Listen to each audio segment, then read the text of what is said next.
तीन पड़ाव हमें मिलते हैं, बचपन, जवानी और वृद्धावस्था। उसके बाद मृत्यु की यात्रा जीव को करनी पड़ती है और ये एक ऐसी यात्रा है जिस पे सभी को जाना है और अकेले जाना है। ये सफर अकेले का है। तो ये जो श्लोक हमने पढ़े हैं इसमें महाराज फरीद जी के हैं और कबीर जी के हैं। पर एक पंक्ति श्री गुरु ग्रंथ साहब में है, सजन मेरे रंगले चाहे सुते जीनान। जीनान कहते हैं शमशान। कहते आज मेरे पर वो घड़ी आ गई है जो मेरी माँ थी, जो मेरे पिता थे, जो मेरे सज्जन थे, मेरे परिवार के मेंबर थे, आज उनको परमात्मा ने बुला लिया है और वो अपनी यात्रा पे चले गए हैं। हम उनको विदाई तो हमारे पास जैसे एक राशि होती है, अगर हमारे पास कुछ पैसे जमा हैं तो हमें एक अंदर से होता है कि हाँ हमारे पास कुछ है। ऐसे ही जब जीव इस जगत को छोड़ के चला जाता है तो उसके पास एक राशि होती है। वो राशि है नाम की, ज्ञान की, भक्ति की और गुरुजनों से, संतजनों से प्रेम की। और अमृतसर को वरदान है माया रब रजाया। ये श्री गुरु तेग बहादुर जी ने अमृतसर की औरतों को वरदान दिया है, माया रब रजाया। तो वो अमृतसर में रहने वाली एक नारी जो एक जुड़ी हुई आत्मा थी और जागी हुई आत्मा थी और उनका शरीर का नाम क्या था? प्रेम। तो जब भी मेरे को संदेश मिला, मुझे लुधियाना में अभी तो 3 ही दिन हुए हैं, तो एक अंदर से एक तार जुड़ गई। कहते गुरु जी उनका बेड़ा पार कर दे। मैंने कहा उनका प्रेम लेके जाएगा, उनका नाम प्रेम है, मेरे को कोई वचन करने का अधिकार नहीं है, लेकिन उनका प्रेम। श्री गुरु ग्रंथ साहब में एक पंक्ति आई है, मेरे मन प्रेम लगो हर तीर। तीर छूट जाए तो वो फिर जिसके लिए होता है उसको लग जाता है। ऐसे परमात्मा का, ज्ञान का जो तीर सत्संग में उनको मिला वो कौन सा था? मेरे मन प्रेम लगो हर तीर। और उनके जीवन में मैंने जो देखा, कैसे सिलाई करके उन्होंने अपनी बच्चियों को, रिश्तेदारों को विद्या से सींचा। सबसे बड़ी चीज है विद्या दान देना। और उनके चेहरे पे और उनके जीवन को मैंने देखा, अच्छी चीज यहाँ से मैंने उसको याद करना है। हम उनके लिए भी श्रद्धांजलि देते हैं और अपने लिए उनको यहाँ बैठना पहुँच रहा है, जीव आत्मा को पहुँचता है। इसीलिए बाद में गरुड़ पुराण की कथा या श्री गुरु ग्रंथ साहब जी की वाणी, जो भी हमारे इष्ट है उसको हम पढ़ते हैं, कीर्तन करते हैं। इधर हम परमात्मा की कथा करते हैं उस जीव के लिए। तो मैंने जो देखा, जैसे उनके नाम प्रेम था तो एक सामग्री होती है, हमने उनको कैसे श्रद्धांजलि देंगे। श्रद्धांजलि में 2 अक्षर है, श्रद्धा और अंजलि। अंजलि होती है अंजलि कर साधु अंजलि। श्री गुरु ग्रंथ साहब ने ये पंक्ति कीर्तन सोयला साहब की वाणी है जो रात को पढ़ते हैं सोते समय, इसमें ये पंक्ति है, कर साधु अंजलि पुण्य बड़ा है। सबसे बड़ा पुण्य क्या है कि साधु जनों के पास बैठ के उस अमृत के लिए अपनी अंजलि को भर रहे प्रेम से। तो प्रेम जी के जीवन में जो मैंने देखा, वो जब सीढ़ियाँ चढ़ते थे तो मैंने कहा प्रेम जी आप जब चढ़ते हो तो मेरे को बल मिल जाता है कि हम ईश्वर की ओर दुखों में भी जा सकते हैं। वो एक ऐसी माँ और ऐसी हमारे गुरु जी की शिष्य और ऐसी भारतीय नारी थी जिसमें बहुत सारे गुण रखे। तो एक श्लोक गीता का मेरे चिंतन में आया कि उनकी मनोस्थिति, देखो पूरा तो जगत में कोई नहीं होता, लेकिन सागर से कुछ मोती हमें मिल जाए ऐसा होता है। तो गीता रूपी ज्ञान की अमृत के सागर में से उनको कुछ मोती उनको मिले, जो मैंने उनको देखे जीवन में थे। उसमें एक मोती ये था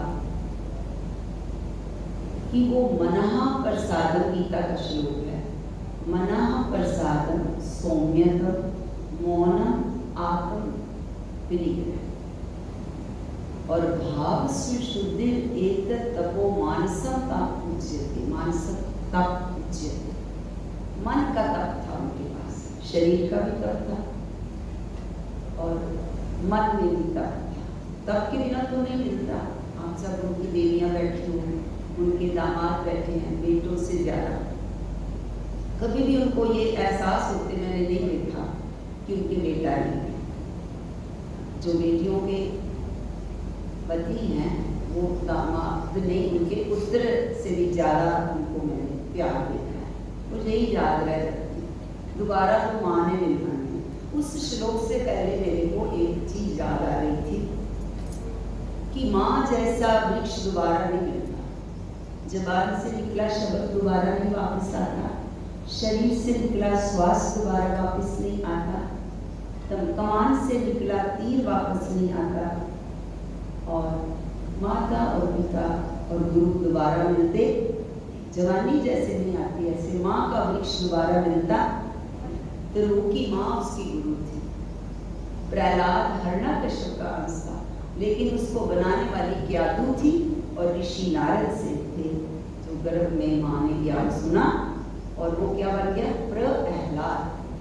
प्रहलाद वो परमात्मा का एहलाद करने। ऐसे प्रेम जी के जीवन में आप सब बेटियों में जो भक्ति भाव है, और परसों जब हम नीमन जी के घर गए तो भाव से शुद्ध भी तपो मानसता पूछे। तो माता पिता के संस्कार बच्चों में आते हैं, तो जिस प्रेम से उन्होंने भोजन, शायद उसी का फल होगा, ये तो मुझे नहीं पता। ये ईश्वर को पता है या उनके प्रेम को पता है, प्रेम जी के, या मेरे गुरु जी को पता है। तो वो मेरे दिमाग में आ रहा था कि माँ एक ऐसा वृक्ष है जो हमें छाई देता हमेशा, कभी भी धूप नहीं। जैसे वृक्ष होता है संतरे का, तो संतरे मिले। माँ से तो ममता मिलती है, माँ से लाड मिलता है, माँ से जीवन मिलता है। माँ सबकी होती है। माँ ठंडियाँ छावा कौन करे, माँ ठंडियाँ छावा कौन करे। जद मेरे जीवन विच कोई दुख सामने आंदा सी, जद सामने मेरे जीवन दे विच दुख कोई आंदा सी, माँ दा प्यार मैनू आके एहो गल समझांदा सी।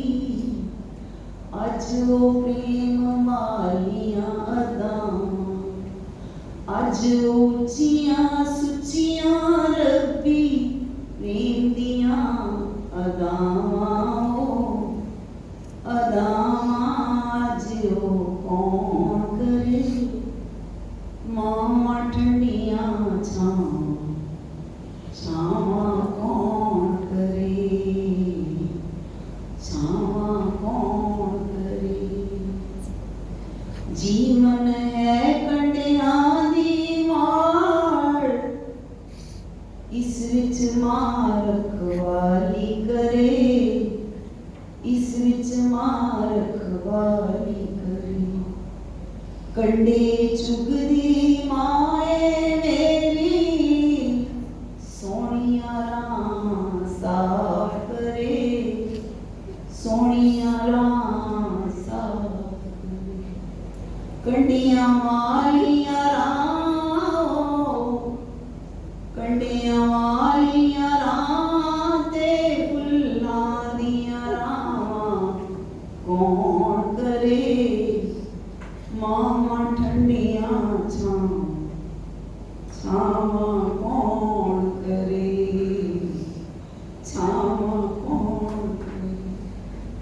जद मैं अपनी मां एक आवाज देंदी सां, प्रेम दा कोई साज मैं उसदी रसना तो सुनेंदी सां, रसना तो सुनेंदी सां। अज वो प्रेम दे साज दियां, अज वो प्रेम दे साज दियां मिठियां आवाज़ां कौन करे, मां ठंडियां छावां छावां कौन करे, छावां कौन करे।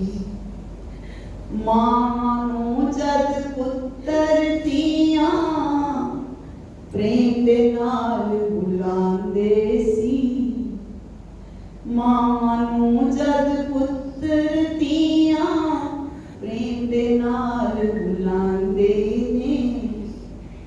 जिंदगी दा दुख दुनिया तो ओले हो के सुनांदे ने। मां दी बुक्कल दे वाल, मां दी बुक्कल दे वाला निक्कियां रावां कौन करे। दुखां दे विच सुखां वालियां, दुखां दे विच सुखां वालियां ओ बावां कौन करे। बच्चा माँ बोलती है ना, बच्चा बुलाता है तो माँ इसे बात करती है। कई बार बच्चा भूल भी जाता है, सच्चाई है, लेकिन माँ की वो माँ पकड़ता है, माँ फिर भी कहती नहीं ये मेरा बच्चा, कोई बात नहीं, कोई बात नहीं। मैंने बहुत सी माँ संसार में घर घर में सेवा लिखी है, और शरीर की माँ का तो आपको मालूम ही है कि कुछ बस डरते। तो उन माँ, अच्छी माँ में से एक माँ थी, माँ प्रेम। उनको देख के मुझे ये याद आ गया कि वो बाँ कलाई प्रेम दिया कलामां, प्रेम वालियां कलामां, कलामां माज कौन करे। मां ठंडियां छावां छावां कौन करे, छावां कौन करे। घर दे विच सोना मंदिर बना के मेरी माँ वो जोत जगांदी सी। सब सोए होते हैं, देखा आपने, गुरुजी गए, हम गए बाहर से ऊपर, तो उनके फोटो बच्चे भी लाए थे। मैं तो कहती हूँ उनकी आगे जो पीढ़ी है उनको भी ऐसी लियाकत मिले कि जो संत सेवा उनको मिले। मैं तो प्रार्थना कर सकती हूँ, क्योंकि मेरे हाथ में कुछ नहीं। आगे औलाद क्या करे, संत मिले फल चार, सतगुरु मिले अनेक फल कहत कबीर विचार। तो उनके चरण डलते रहे, है ना। संस्कार होंगे तो बुलाएंगे तो जाते हैं, तो कहाँ हो जाते। तो वो छोटे से मंदिर में माँ जोत जगाती। हर घर में देखना बच्चे सो रहे, कई जाग भी रहे होते, ऐसा कोई गलत अर्थ ना ले लेना, लेकिन माँ जागी होती है, बाद में सोती है और सवेरे पहले जाग। उनसे पूछो जिनके माँ बाप, सबको परमात्मा माँ बाप दे जी। माँ मेरी ओ सवेरे उठ के मंदिर विच जोत जगांदी सी, सतगुरुआं ते संतां अगे सोने फुल चढ़ांदी सी। गोडियां पार भी चल के ओ रब्बा तेरे मंदिरां विच जांदी सी। सानू भी ओ सच्चियां राहां ते ओ चलना सिखांदी सी। अज मेरे जीवन दे विच ओ सिक्खियां कौन करे, ओ शिक्षा कौन दे। माँ पहली गुरु है। बाबा फरीद जी की गुरु कौन थी? माँ शक्कर रखती थी और कहती थी भगवान ने, अल्लाह ने रखी। रखती कौन थी? माँ। और भगवान को माँ के प्यार के लिए कि मेरे बच्चे का सिदक चला जाएगा। एक दिन शक्कर रखनी भूल गई, अपने सुनी है ना, शक्कर रखनी भूल गई, कहती आज मेरे बच्चे का सिदक, कहेगा मेरी माँ ने झूठ बोला है।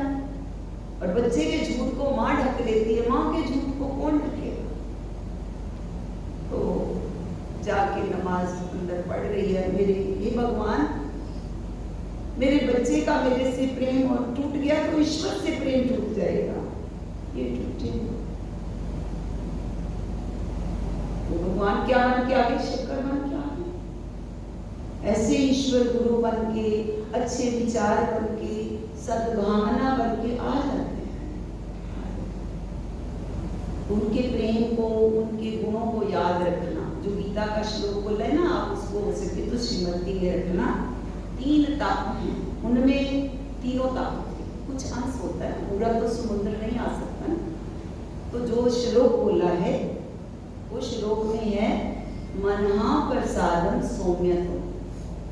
उनके घुटनों में दर्द है, लेकिन वो आगे ऐसे ऐसे कि उनके चेहरे पे एक शांति, समझो, एक मनहा प्रसादम। प्रसाद का अर्थ होता है, जैसे हम प्रसाद लेंगे अभी, तो प्रसाद का अर्थ हम लेते हैं, कड़ा प्रसाद हो गया, मंदिर में जाते हैं फल का प्रसाद मिलता है। तो प्रसाद का अर्थ क्या है? मना प्रसाद सौम्यत्वम मौनम आत्म विनिग्रह। कितनी चीजें हो गई? मना प्रसाद, सौम्यतम, मौनम और आत्म विनिग्रह, भाव संशुद्धि। 5 चीजें, पांचों ही उनमें आप देख लेना। पहला क्या था? प्रसाद का अर्थ क्या है? सीध शब्द, जब कोई मंत्र उच्चारण करते हैं, पुजारी जी बैठे हैं, कई बार फट स्वाहा कहते हैं देवता के वाहन के लिए, कई बार प्रसीद भी है, प्रसीद। तो व्याकरण के अनुसार कुछ गुणीजनों ने ऐसे बताया है, सीध का अर्थ सीधती, सीधता, सीधंती, खुशी। उस परमात्मा के अस्तित्व को अंदर अनुभव करना, ये सबसे बड़ा प्रसाद है, ज्ञान।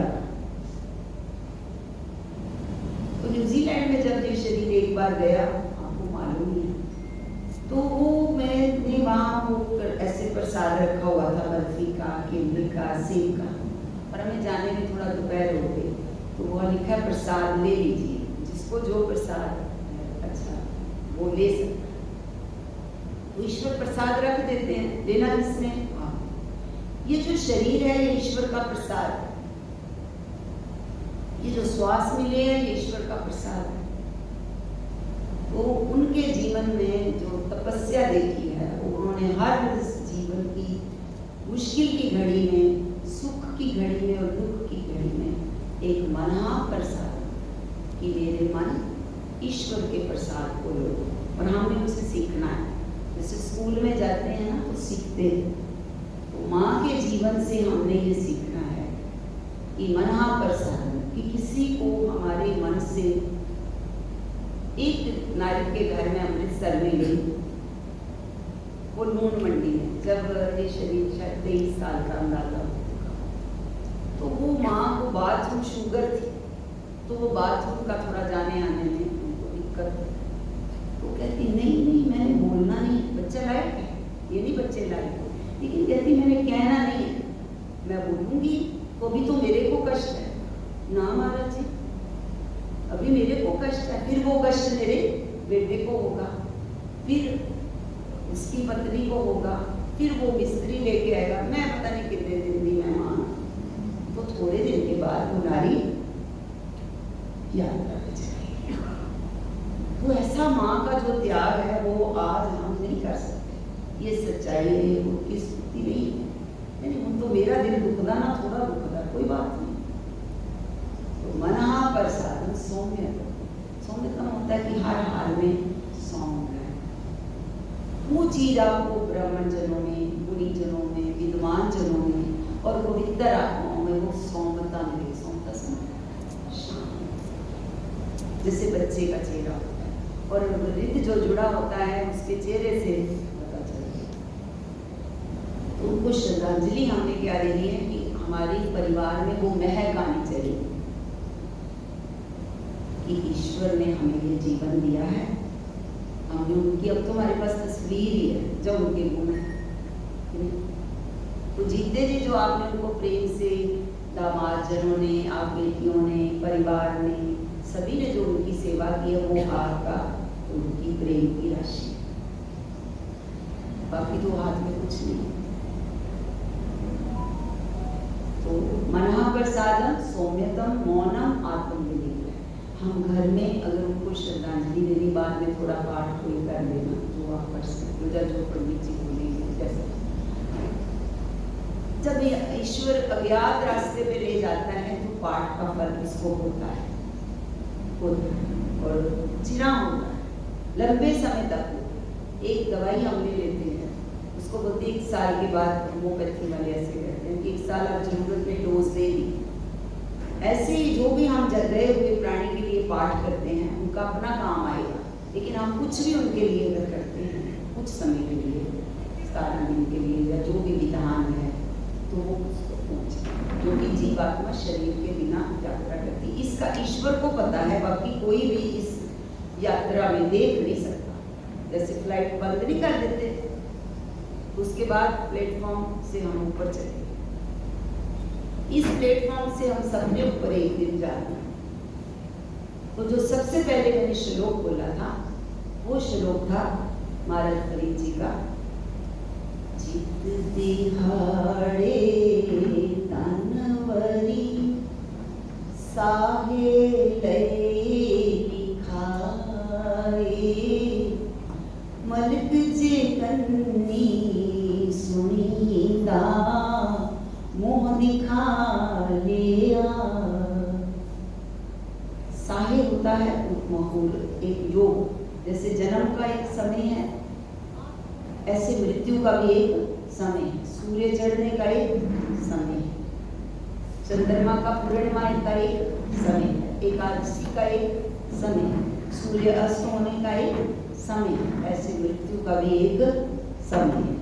लेकिन उन्होंने कहा कि साहे लिखे न चलनी। तो ये साहे जो लिख दिया भगवान ने, जब संसार में है तभी तकदीर में लिख दिया, लेकिन उसको कोई पढ़ नहीं सकता।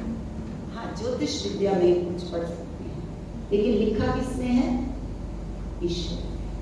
और ईश्वर लिख के चला गया कि शरीर में विद्यमान रहता है, साथ में रहता है, और जब जीव जाता है तो उसको छोड़ता नहीं, साथ में उसने सफर तय करना है। लेकिन कितनी वैसे देखा जाए, जिसको ईश्वर का पता है उसके लिए आगे का सफर वो कहते आसान हो जाता है। लेकिन कहना आसान है, चलना अकेले सफर कोई आसान बात नहीं। बात करनी एक अलग बात है, लेकिन वहां चलना। सज्जन मेरे रंगले जय सुते जी राम कहते, वो आज शमशान घाट में उनका शरीर विश्राम में चला गया है, और मन उनका ईश्वर को पता है कहाँ रखना है। आपको अपने घर का पता है कि मैंने बेड कहाँ रखना है, कहाँ मैंने माँ का कमरा है, कहाँ मेरी पिता का कमरा है। ऐसे ईश्वर को सब पता है, सब जानता है। कट कट के अंतर की जानत, भले बुरे की पीर पहचानत, सब जानता। तो आखिरी सफर में ईश्वर उनकी सहायता करे। हमारे पास तो प्रार्थना है, सुखी बसै बोलो परवारा। हम लोग जो कई सबका पाठ करते हैं करेंगे, तो उसमें है सुखी बसै बोलो परवारा, सेवक सिख सब करतारा, मूर अच्छा निज कर दे करिए सब करन को आस। ये ईश्वर तुम मेरे परिवार की पीछे रक्षा करना। और एक अंदर परिवार है प्रभु के प्रेम का, तो ईश्वर उसमें उनकी सहायता करे। तो इस पंक्ति का अर्थ ये है श्लोक का, जित दिहाड़े तनवरी साहे लय लिखाए। कहते लिखा के आता है, मृत्यु का समय लिखा के आया है। और साहे लिखे न चलनी, जिंदू को समझाए। तुम अभी अपनी जिंदगी को, शरीर में काम क्या करता है? प्राण काम करते हैं कि जिंदगी, उसको जिंद बोलते हैं। जिंद मैंने जान, कहते उसकी जान निकल गई। कई बार हमें कोई तकलीफ हो जाए, कहते हाय जान गई। तो शरीर में प्राण वायु 5 प्रकार से काम करती है। प्राण, अपान, उदयान, समान और व्यान, 5 मुख्य मुख्य प्राण हैं और 5 उप प्राण हैं, और आखिरी प्राण हमारा शरीर में से धर्मेंद्र नाम का प्राण जो उप प्राण है वो निकलता है, तब उसकी यात्रा आगे शुरू है। तो उसने कहा है कि तुम जिंदू को उस प्राण की जो ऊर्जा है उसको अपनी चेतनता में समझा ले कि ये समय टलना नहीं है। और जाना किसके हाथ में है? अभी जीते किसके हाथ में है? ईश्वर के हाथ। और जब ईश्वर ने निकाला, ईश्वर लेके जाता है, तो साथ कौन है? ईश्वर। जिंदगी है ऐसी उलझन, फुर्सत ना होगी काम से, कुछ समय ऐसा निकालो, प्रेम करो श्री, वो साथ में लेके जाए। प्रार्थना करें कि उसकी जीवन, उनके जीवन को सारा ईश्वर अपने हाथों में उठाते हैं। हमारे पास प्रार्थना है, सिख धर्म में हम अरदास कहते हैं और इधर हम प्रार्थना या श्रद्धांजलि प्रार्थना, हमारी प्रार्थना है कि उनकी नैया को पार। गुरुदेव मेरी नैया उस पार लगा देना, गुरुदेव मेरी नैया उस पार लगा देना। उनकी नैया को, हम सब की नैया को परमात्मा और गुरु पार में। दूसरा जो श्लोक पढ़ा है, ये जीव की क्या यात्रा है। हमारे पास उपनिषद, गरुड़ पुराण, वेद ज्ञान और श्री गुरु ग्रंथ साहब जी की वाणी हमें रास्ता दिखाती है कि ऐसे जीव ने यात्रा करनी है, ऐसे उसकी सहायता करो। तो दूसरा श्लोक जो है वो ये है, जिंद निमाणी कड़ी है हड्डा भूकड़ काई।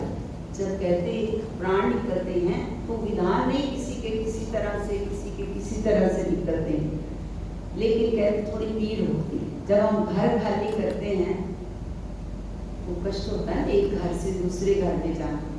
ईश्वर को पता है कि मैंने कहाँ रखना है, किसी को नहीं पता। तो कहा है जिंद निमानी कड़ी है हड्डा भूकड़ काई, साहे लिखे न चलनी जिंदू को समझाए।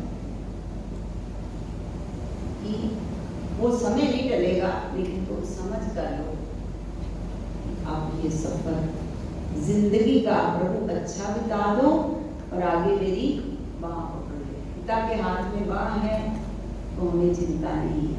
इस संसार के मेले से कब आवाज आ जाए, आवाज नहीं आती, जैसे कतार में खड़े होते हैं तो एक आवाज आती है कि अब आपकी बारी आ गई। तो मेरे गुरुजी हमें समझाते थे कि एक कतार है जो मौत की कतार, समझते हो पंजाबी में क्या बोलते हैं, पंक्ति को कतार। तो रात को कितने प्राणी चले गए कोई हमें पता नहीं है। तो हमारी अभी बारी नहीं आई, तो आज का दिन हमारे लिए है, तो वो क्या है? प्रसाद, कृपा। आज का दिन मिला है कृपा। आज मिलावा शेख परी टाकिम ऊंजड़ियां मनु मचिंदर। आज ही तो मिल ले, भोजन आज खाते हैं कि कल? आज कब उसकी आवाज आ जाए। फ्लाइट पे होते हैं ना तो आवाज आ जाती है कि अब आपकी बारी है, लाइन में खड़े जो अब आपने जाना है। तो वहां तो एक बारी टिकट है, यहाँ पता है कि मेरी बारी आ जानी है, इस बिजनेस क्लास में आनी है कि इकोनॉमी क्लास में आनी है, पता है बारी आ जानी है।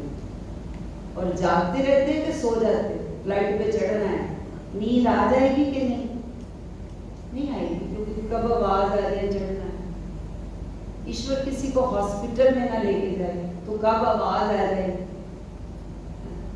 भगवान किसी को ऐसा कष्ट ना दे, लेकिन हॉस्पिटल में बचते भी हैं और जब उसके जैसे उसके विधान को हम नहीं समझ सकते तो आवाज आ जाती है। लेकिन एक आवाज ऐसी है जो कब आ जाए, 3 चीजें, कब आ जाए, कहाँ आ जाए, किसको आ जाए और किस परिस्थिति में आ जाए। वो आवाज कौन सी है? मौत की। उसके लिए कोई आप मुहूर्त नहीं निकाल सकते और किसी को वो आवाज का पता नहीं। इसलिए श्लोक में पहले में है मलक जे कन्नी सुनिंदा मुंह दिखा लेगा। मलक कहते हैं मौत के फरिश्ते को। मौत के रिश्ते का नाम है मलक, जो मृत्यु का देखता है। जैसे एक डिपार्टमेंट नहीं होता कहते इससे आगे आपको आगे का सफर वो लेके जाएगा, तो मलक जो करनी सुनीदा वो दिखा ले आए, वो आपको दिखता है। ऐसा लिखा है गुरु ग्रंथ साहब में, और ऐसा गरुड़ पुराण में भी जीव का सफर कैसे है उसमें अलग तरह से। तो एक आवाज ऐसी है, वो क्या मौत की आवाज ऐसी है जो लाइन में लगे हैं, लेकिन पता नहीं कि हमें लाइन पहली बेर हमारा नंबर आ जाए, दोपहर को आ जाए, शाम को आ जाए, कब बारी आ जाए कोई पता। लाइन में खड़े हैं, सब लाइन का पता है कि मेरा 12 नंबर है टोकन का, मेरा 10 नंबर है, लेकिन इसमें किसी को भी ना मुझे पता है ना आपको। कौन सी लाइन बता? मौत की एक ऐसी पंक्ति लगी है इसमें एक आवाज आएगी, जाना पड़ेगा। जवान भी जा सकता है, बच्चा भी जा सकता है, बूढ़ा भी जा सकता है, नारी भी जा सकती है, पुरुष कोई भी जा सकता है। आवाज, उसकी आवाज, कौन सी आवाज? मौत दी लगी एक तार जी, की जाना की दी कदों आ जाए वार। मौत दी लगी एक तार बंदिया, की जाना की दी कदों आ जाए वार बंदिया। एक दिन छड़ जाना आसानी कुटुंब कबीला, रह जानी को में राम जी दी लीला। उड़ जाना इस जानो, उड़ जाना इंज जानो, जिमें पंछियां दीदार होए। पक्षी रात को शाम से पहले चले जाते हैं वृक्ष के पत्ते की इतनी सी छां के नीचे, वैसे समझ जा। उड़ जाना इस जानो, पंछियां दीदार बंदिया, की जाना की कदों आ जाए। जिंदगी दे विच दो पल सुन लै ज्ञान तू, छड़ दे ओ मिट्टी वाला झूठा अभिमान तू। सुनेगा ओ इको रब तेरी पुकार बंदिया, की जाना की कदों आ जाए वार बंदिया। मौत दी लगी एक तार, की जाना की कदों आएगी वार। तो हम यहाँ ये इसलिए बैठे हैं कि उस माँ की और बड़ों की हमें छां मिले और ईश्वर उनको मदद करे। एक तीला है तो वो तीला है, लेकिन बहुत से तीले जब रल जाते हैं तो वो एक झाड़ू बन के सफाई है।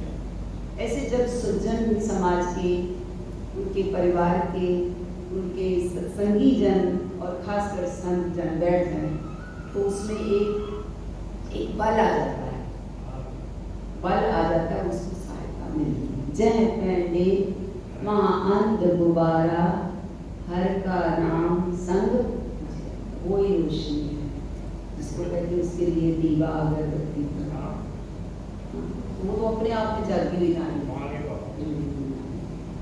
और इससे आगे दूसरा जो श्लोक, तीसरा श्लोक है, एक शरीर में जब नारी जन्म लेती लड़की को, जब वो जवान हो जाती तो उसका एक पति होता है, उसको शरीर का पति होता है, शरीर का पति। और एक बार फरीद जी ने श्री गुरु ग्रंथ साहब में एक पति बताया और पत्नी का नाम बताया। जिंद वो होती मरण वर ले जासी पर नाए, आपना थी जोल के कैंगल लगेता। बॉडी का नाम क्या है? जिनमें जो हमारे पास शरीर में प्राण ऊर्जा है, जितनी जिंदगी मिली है, 60 साल की, 70 साल की, कितने साल की थे प्रेम जी? 82। तो गुरु नानक देव जी ने 550 साल पहले करीब पर लिखा, 60 का वो डेपा, 70 का मतहीन, 80 का से जैसन। तो 80 में वो जब चार पाई के उसका शरीर साथ नहीं देता, तो तब का लिखा है। तो आपके अगर वो 82 के होके गए तो इसका मतलब वो जुड़ी हुई कोई ईश्वर का रूप है। और चलते फिरते बोलते हैं, बता रहे थे कि प्राणायाम करें, ध्यान दीजिए, मेडिटेशन। तो ऐसी मृत्यु को जाने का दुख तो होता है। देखो डाली से एक पत्ता तोड़ते तो उसमें रस सिमटा है, तो दुख तो होता है, याद भी आपको आएगी।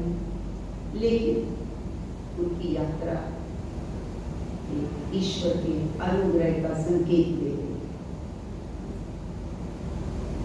तो जिंद बहुटी मरण वाला, तब का 60 साल, 60 का वो हेते, 70 का मातहीन, 80 का से जैसा। तो अब फिर इसका मतलब आप लगाओ, आपकी काउंटिंग तो हमारी जो जिंदगी है उसका तो भरोसा ही नहीं। और कितनी आयु है, गुरु नानक देव जी ने मर्दाना जी को बताया है, वो श्री गुरु ग्रंथ साहब में शब्द है। कहते कितनी आयु मर्दाना दास। अब गुरु प्रश्न करें तो सोचना पड़ेगा ना। तो मर्दाना सोचने लगे, महाराज जी ये शरीर तो नाशवान है, कभी भी जा सकता है, इसकी आयु निश्चित नहीं है। बोले बालाजी तुम बताओ कितनी आयु है। बालाजी चौर करते थे गुरु नानक देव जी के पास। तो वो कहते महाराज जी ये तो ईश्वर को ही पता है कितनी आयु। तो गुरु नानक देव जी ने उस समय के शब्द उच्चारण किया, हम आदमी, हाँ एक दमी, मोहलत मोहर न जाना। कितनी आयु है? आदमी, दम मैंने सा और आ मैंने एक, हम आदमी हैं, एक श्वास हमारी आयु है। और एक श्वास आ गया तो जीवन, और चला गया तो उस लाइन में हम खड़े हैं, कब बारी आ जाए तो तैयारी करनी चाहिए। 4 पदार्थ जेको मांगे साध जना की सेवा है।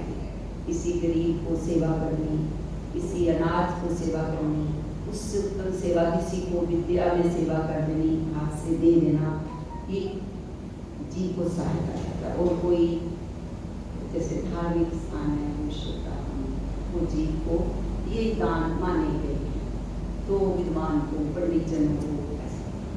तो जिंद बहुटी मरण वर, वर मेरे पति। और हम सबका पति कौन है? इस समय याद रखना है, जो हमारी स्पिरिचुअल विद्या है, जो आध्यात्मिक पढ़ाई है। दुनिया में जैसे पढ़ाई विद्वान सर्वत्र ही पूज्य थे, जिसके पास विद्या है वो सारी जगह पर उसकी पूजा है। ऐसे जो श्री गुरु ग्रंथ साहब की और वेद ज्ञान जो है वो ये बताता है कि हमारा पति कौन है? मरण वर। पति हमारा मृत्यु है, परमेश्वर है, वो तो आत्मा का है। लेकिन जो हमारे अंदर जिंदगी मिली है उसका पति कौन है? जिंद बहुटी मरण वर। मृत्यु हमारा पति है, और हमारे अंदर जो जिंदगी है, जो हमारी चलती शक्ति है, खाती है, भोजन करती है, प्राणी का जो जीवन है, जो प्राणी है, हमारी जो जिंदगी है, मतलब उसको ऐसे हमको करना है, मेरा जो शरीर का जो पति है उसमें जिंदगी पत्नी है, हमारी जान उम्र पत्नी है, और पति कौन है? मृत्यु। जिंद मोटी मरण वर ले जासी पर नाई। वो पर नाई मैंने समझो मंगनी, वो पहले जो जीवात्मा जाने वाली होती है उसको पहले पता चल जाता है। एक बार यहाँ एक दुकान पे शरीर गया गुरु जी का जोड़ा लेने के लिए, तो उस आदमी ने मुझसे पूछा कि कोई स्वप्न आता है तो वो सच्चा होता है कि झूठा। मैं इसे बात तो आसान बात नहीं। तो मैंने कहा जो जागी हुई आत्मा होती है, स्वप्न तो मन का है, लेकिन कई बार ब्रह्मांड में जैसे खबरें होती हैं ना, यूनिवर्स में, आकाश में, तो हम ट्रांजिस्टर ऑन करते हैं, द टीवी टू टेलीविजन, उसको सुन लेता है। सपना सच नहीं होता, लेकिन ईश्वर जो विधान ब्रह्मांड में है वो सच है, जो किसी किसी को सुनाई देता है, लेकिन सपना सच नहीं होता। सपना तो मन का है, लेकिन कोई आत्मा जुड़ी हो, ईमानदारी की कमाई हो, उसको वो सुनाई दे देता है। तो वो उसने फिर सपना सुनाया, कहते मुझे सपना आया, वो उसकी जो माँ थी वो स्वामी निर्मल जी के, महाराज जी के जाती थी अमृतसर। तो उसको सपना आया कि महाराज जी का निधन हो गया है सवेरे 4:30-5 बजे। अब माँ तो 6 बजे जाती है मंदिर में या आश्रम में जाती है, तो वो बोले कि ना बोले आप बताओ। सोच रहा है, उसको सपना आ गया कि महाराज जी का निधन हो गया। तो वो चुप, वो तो कभी गया भी नहीं था, कभी साल बाद जैसे मत्था टेकने के लिए वो बात अलग है, लेकिन उनकी माँ रोज जाती थी। ये उसने मेरे से बात की। तो कहते हैं 6 बजे न्यूज़, 6:05 में न्यूज़ आती है ना, अब भी आती है, तो न्यूज़ आई कि स्वामी जी का निधन। तो निधन तो पहले हो गया था, इसलिए ये सब ईश्वर का सपना है। ये संसार क्या है? सपना। और सपने कभी सपने में हमें सुनाई देता है। जो श्लोक में मैंने सबसे पहले बोला है, चित दिहाड़े तानवरी साहे लय लिखाए, मलक जे कन्नी सुनीदा मोह दिखाले आए। वो जो मौत का फरिश्ता है वो आस पास में हमारे सबके पास है, वो साथ में ही रहता है, ईश्वर के रूप में वो रहता है। जब समय आ जाएगा वो आपको आवाज देगा, हमें मुझे भी आवाज देगा, आपको भी देगा, और उसकी अमानत वो ले जाएगा। वो मेरे साथ शुरू हो सके तो बोलो, जिंद वो होती मरण वार ले जासी परनाए,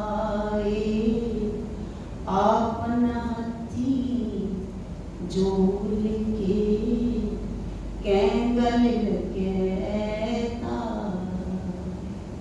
तो आप हम इस समय 1 मिनट के लिए मौन बाद में होंगे उस आत्मा के लिए, लेकिन पहले चौपाई सा का पाठ हम लोग करते हैं, वो आप करेंगे।